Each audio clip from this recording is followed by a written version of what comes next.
Okay, let's get started. Hello, Friday. Hello, Friday. It's a wonderful, wonderful day. Today, we're going to talk about the trap, falling into the trap of the victim-perpetrator dilemma, part 2. Last week, we touched on, we spent most of the time talking about the victim mindset and how our brain puts us in the victim mindset based on its desire to protect us either physically or protect us emotionally. And last week we touched on the perpetrator role, the role of the perpetrator when we kind of lash out and we play the perpetrator when after all that kind of pressure builds up or the air in the balloon and we pop. And we basically say that's the kind of the lashing out perpetrator. And we said, hey, there's some elegant ways to pivot and some authentic ways to pivot and apologize and to regroup and regain your composure and control and not put the other person into the role of the victim. This week, we're going to talk about and focus on the perpetrator. We're going to focus on two kinds of perpetrators. The perpetrator who chooses to fight. When we talk the fight or flight response, this is the perpetrator that chooses to fight. And then we're going to also talk about the unconscious perpetrator, the perpetrator that kind of perpetrates on others and really isn't sure why they're doing it or isn't even aware that they're doing it. And people just go on and let this person continue to perpetrate them without speaking up. Okay, let's first talk about the perpetrator who chooses to fight.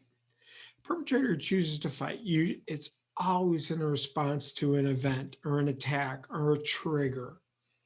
It's something happens. Our brains feel threatened. They feel under attack. We choose in the heat of the moment to fight back. Remember, we talked about our brains quickly decide whether we should fight or flight. We choose to fight back in the heat of the moment. Now, there's two things about this. When we choose the role of the perpetrator, it's virtually always an emotional choice, not a rational choice. And the second thing is, it's never successful. So it's an emotional decision that's never successful. So what do we do about it? I'm going to share my screen and talk about an approach to something you can do about it when your brain puts you in the role of choosing to be a perpetrator. I call it the cafe approach. No, not coffee, but cafe, C-A-F-E. And let's talk about what that is and how you apply it in some simple terms. First, the C stands for you're not going to get anywhere unless you stay calm. You have to stay calm, okay? When you lash out, your emotional limbic system of your brain is taking over. You're not thinking clearly. You're not making rational decisions. You're acting irrationally. You're acting on adrenaline and impulse. You need to stay calm. The first thing you need to do is gather yourself and breathe. When you breathe deeply and mindfully, even for a couple deep mindful breaths and exhalations, you rebalance the brain chemicals in your brain. The second quick thing you need to do is think. Remember, when our prefrontal cortex and the decision-making or rational part of our brain gets disconnected from our emotional brain and the emotional brain takes over, we lose our ability to think rationally. So re-engage your rational brain and just think of something. I like to tell folks, like, it's really hard to have a thought process to say, what am I feeling? But just think about the first reaction could be, what do I really want to achieve right now? What do I really want to achieve? What's my goal? Is acting irrationally going to help me achieve my goal? And that thought process will help you get to a more rational, controlled state. So C, stay calm. A, we need to accept accountability. When we are choosing the role of the lashing out, aggressive, fight back perpetrator, we're basically blaming somebody else for our situation. We're blaming others, blaming a company, blaming an individual, blaming whatever for a situation for our problems. We're not taking any accountability in that situation. The greatest example I could think of, and it's happened to me many times, and I'm sure it's happened to you on this call or others you know. You get to the airport and you see a sign that says your flight's canceled. The first reaction usually is, they canceled my flight, and you get angry. And then the next reaction or impulse is to go and yell at the poor ticket agent behind the counter, demanding that since you're a Uber frequent flyer that's flown around the world 180 times, you deserve to get home right now, and how dare they cancel your flight?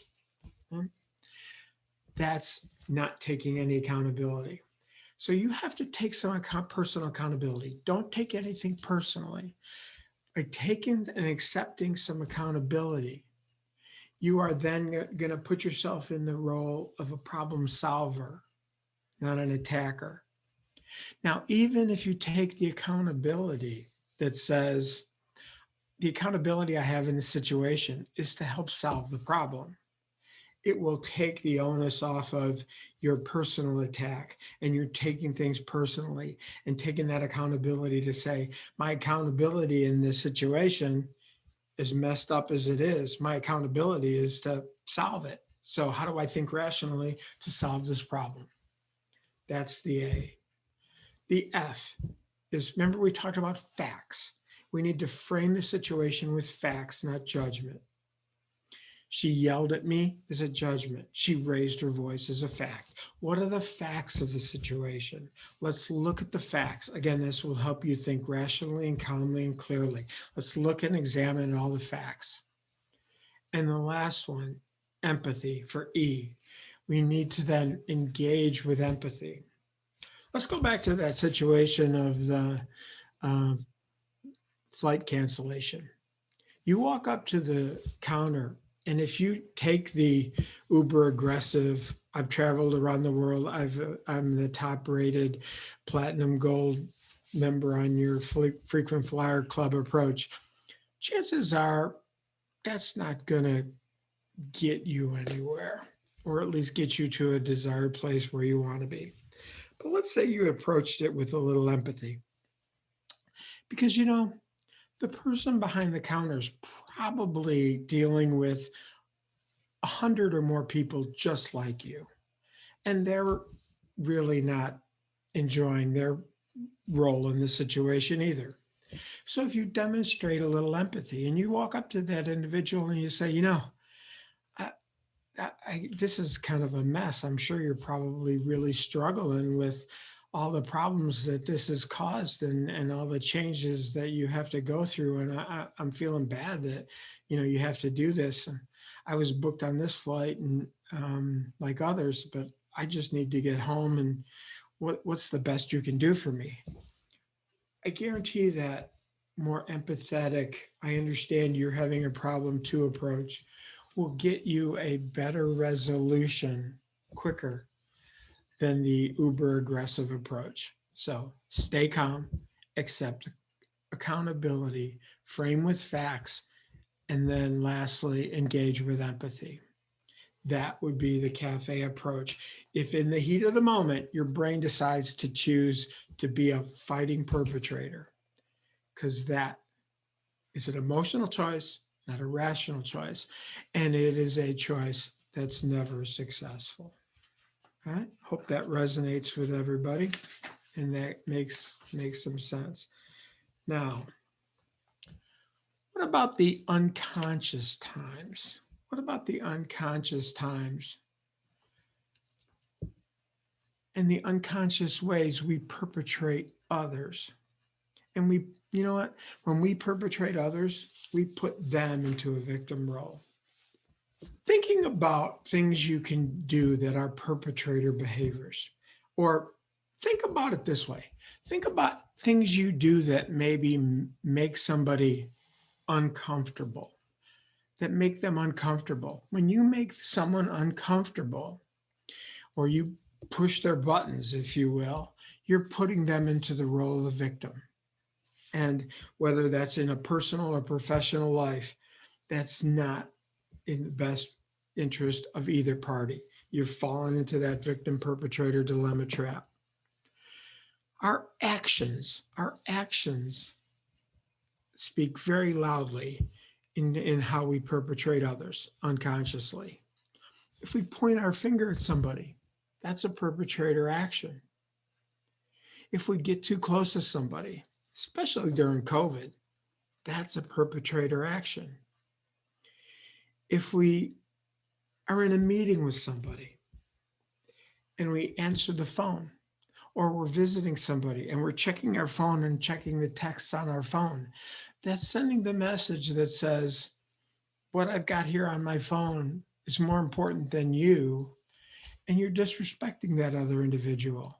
That's a perpetrating action to them. If you're in a conversation with somebody and you're constantly interrupting them, that's a perpetrator action. If you're in a conversation with somebody and they're giving you something and you are sure that they're not 100% accurate and you start correcting them, that's a perpetrator action. I used to have that problem a lot with my wife. And she would say things like, it's really nice outside. It must be in the 70s. And I'd go, 73. And it just on and on. And it was really driven by my need to be super precise and super correct. And finally, she just lashed out and blew up and said, why do you always correct me? I didn't realize I was doing it. It was just a bad habit of mine.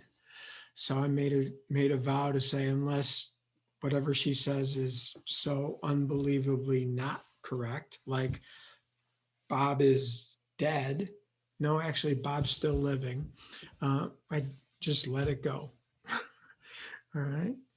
So correcting is a perpetrator behavior that could be unconscious. You may not know you're doing it. I'll give you another one.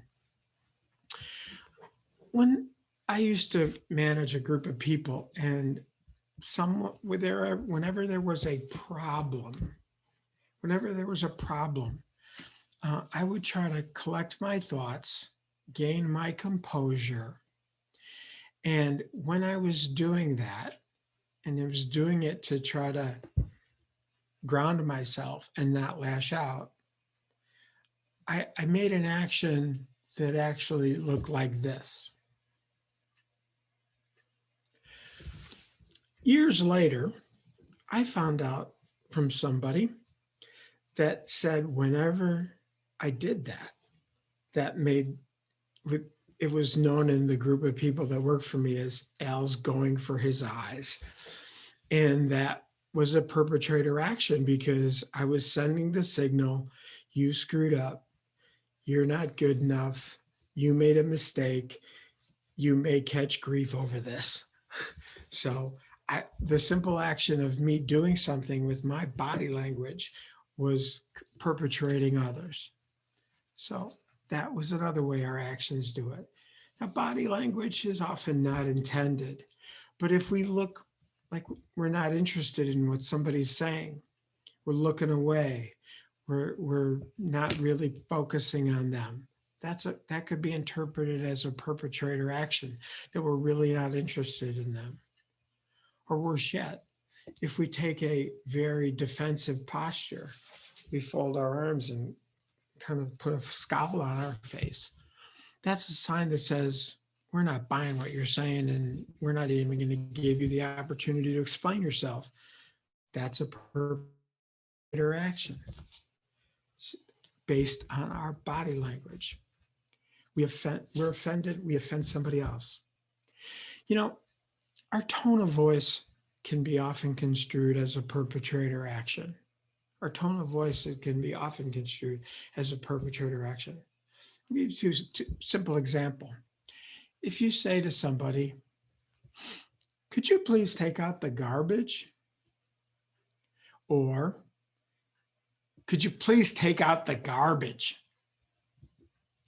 Tone of voice has everything to do with how people interpret your message and how people interpret your intent. So sometimes we're not really careful with the tone and how we say things. And sometimes our tone really gets off when we're leaning into sarcasm. I'll give you an example of what I mean about sarcasm. Sarcasm always is a very difficult thing to pull off, and usually can come off as perpetrator language and perpetrator behavior, unless you're super careful or the person is has super quote unquote thick skin. I'm going to give you an example. Let's say your significant other asks you, how do I look in this outfit? And you say sarcastically, you don't really want me to answer that, do you? Chances are they're not going to be too happy with your response, and they'll feel victimized, and they'll feel hurt, and they'll feel a little angry, may throw something at you. All right? Don't try to use sarcasm without a very, very careful approach, and because it often can be misconstrued. Oftentimes our tone of voice can come off as condescending, or the things we say can come off as condescending, like we're superior to somebody else, or that we've judged somebody else. We don't want to do that, because that makes them into the role of the victim. So condescending tone of voices or languages, or even off-putting jokes that could be condescending, are perpetrator behaviors that others can interpret in making them uncomfortable. And we haven't even talked about all the actions you could, in the Me Too movement that make people uncomfortable. And just, you can read the daily headlines on the Andrew Cuomo saga going on these days, and multiple people before him. But things that maybe 20 years ago were socially accepted or tolerated, which shouldn't have been, are now coming to light. And so we haven't even talked about that, but actions can make people feel uncomfortable, and they're perpetrator actions, and you need to watch it. Our words can be perpetrator words. The word you is a perpetrator word, especially at the start of a sentence, and then especially followed up by the word should. You should do this. You should take advantage. You should do this, because it puts us in a superior role. It puts the other person down, and it puts us in a lecturing kind of way. Try to avoid sentences that start with the word you. We also talked about another perpetrator word a while back, the word why. When we ask somebody, why did you do this? It makes them defensive. It puts them into a more defensive victim role, because they're reminded by the brain maps that were when they grew up in their childhood, and their parent would say, why did you hit your sister? Why did you leave your bike outside? Why did you do this? And so the notion of that why puts people on the defensive. The word you and the word why are kind of perpetrator words that we should try to really be careful about how and when we use them. Now, if you're open to self-improvement, and you should be, um, I would say that you should seek counsel and seek advice from people and ask them, it's like, do I do anything to make you uncomfortable?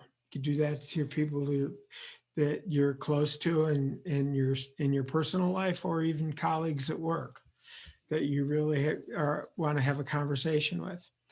But you don't want to ask the question that says, hey, do I do anything that makes you uncomfortable? Because chances are that's a question that's going to make them uncomfortable. And they'll say, no, no, no, you're fine. You're fine. But if you frame the question this way, you might get a good response. If you frame the question that says, on a scale of 0 to 10, with 10 being, I make you uncomfortable a lot, to 0 being, I never make you uncomfortable, where would you put me? Where in my behavior? Now, if you get a 7 or more, you probably need some really serious investigation into your words and your actions and your behavior, and some remedial fixing. If you get a 4, 5, or 6, you're probably in the middle and should be listen and learn and adjust and really probe and understand that. But most likely, you're probably going to fall in the 2 or 3 range. And that's okay. But then you follow up with the question that says, well, I'd like to be a 0. So what can I do? Help me understand what I'm doing now and what I can do to get closer to a 0. That will be a more productive way into the conversation to learn about what of your behaviors and your actions and your words and your tone of voice may be perpetrating others. Now, here's another important thing. We talk about the unconscious perpetrator to others. We often unconsciously watch that we perpetrate ourselves. We perpetrate ourselves unconsciously. We judge ourselves. We say, I'm not good enough. I can't do this. I'm not thin enough. That's a perpetrating behavior on ourselves. We blame ourselves. I really screwed up. I messed this up. I did so badly on this. We blame ourselves for something. That's a perpetrator action on ourselves. We talked about the word should. We often should ourselves to death, right? I should do this. I should do this. I should do this. And it just kind of brings us down. All of those things contribute to the suffering of the mind. Or for those of you that have been on this journey, they contribute to stinking thinking. They contribute to stinking thinking. So watch that you don't perpetrate yourself, and watch that you don't perpetrate others. Okay, here's some exciting news. If you have any more questions or thoughts, put them in the chat box. Here's some exciting news. Next week on Neuro-Fitness Friday, next week is what I'm going to call open mic night, open mic Friday. It's not really a night, but it's open mic, which means there is no pre-assigned topic. It's up to you to come up with, what do you want to talk about? What questions do you want to have answered?